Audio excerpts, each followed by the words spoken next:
तोशु और किंजल के घटिया प्लान पर पानी फेरेगी अनुपमा। छपेगा अनुज और श्रुति की शादी का कार्ड। टीवी सीरियल अनुपमा में सबसे बड़ा ट्विस्ट आ चुका है।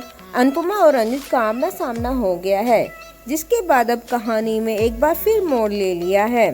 अनुपमा ने अनुज को पीछे छोड़कर अपने काम पर ध्यान देने की ठानी है और अनुज श्रुति को सब कुछ सच सच बताना चाहता है, लेकिन वह आधे की वजह से ऐसा नहीं कर पा रहा है। अपकमिंग एपिसोड में अनुज अनुपमा के लिए तड़पता हुआ नजर आएगा। सीरियल की शुरुआत में अनुज अनुपमा को फोन करता है, लेकिन दोनों कुछ नहीं बोलेंगे। इसके बाद शाह हाउस में दिखाया जाएगा कि जहां काव्य की बेटी बाकी दोनों बच्चों के साथ ही स्कूल जाती है। बापूजी तीनों बच्चों की फोटो लेते हैं। यहाँ पर डिम्पी के बेटे अंश की टशनबाजी देखने के लिए मिलेगी। टीवी सीरियल अनुपमा के अपकमिंग एपिसोड में देखने के लिए मिलेगा कि अनुज रात भर अनुपमा को याद करता है। वह अपने कमरे में इधर उधर भटकता है, बार बार अनुपमा के बारे में ही सोचता है। इसके बाद जैसे ही उसकी आंख लगती है तो उसे अनुपमा का ख्याल आता है और वह सोचता है कि मेरी तो असली जिंदगी ही सपना बनकर रह गई है। वह श्रुति को सच बताने का फैसला लेता है। दूसरी तरफ शाह हाउस में काव्य की बेटी माही स्कूल जाने से पहले वनराज की गोद में बैठ जाती है और उसे बार बार पापा बोलती है।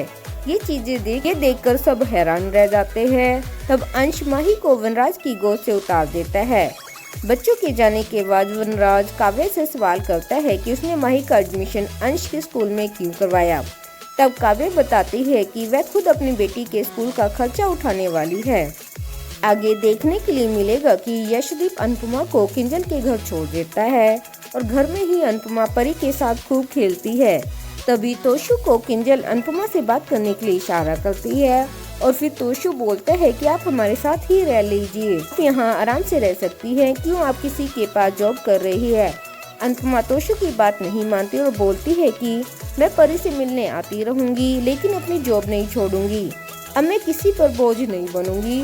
जब मैं फ्री रहूंगी तब यहाँ आती रहूंगी, लेकिन रहूंगी नहीं। इस बातचीत के बाद तोशु अनुपमा से अनुज के बारे में पूछता है। तब अनुपमा बोलती है कि आज तो इस बारे में बात कर ली है, लेकिन आज के बाद इस बारे में बात ना हो।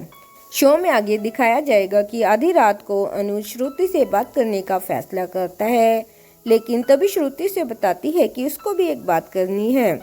श्रुति अनुज के सामने एक लिफाफा रख देती है जो उन दोनों की शादी का कार्ड का होता है। अनुज कार्ड देखकर हैरान रह जाता है। श्रुति बताती है कि उन दोनों की शादी की डेट निकल गई है। शाह हाउस में पाखी के नाम का एक नोटिस आता है। अधिक पाखी को अपनी बेटी की कस्टडी के लिए कोर्ट का नोटिस भेजता है, जिस वजह से पाखी भड़क उठती है।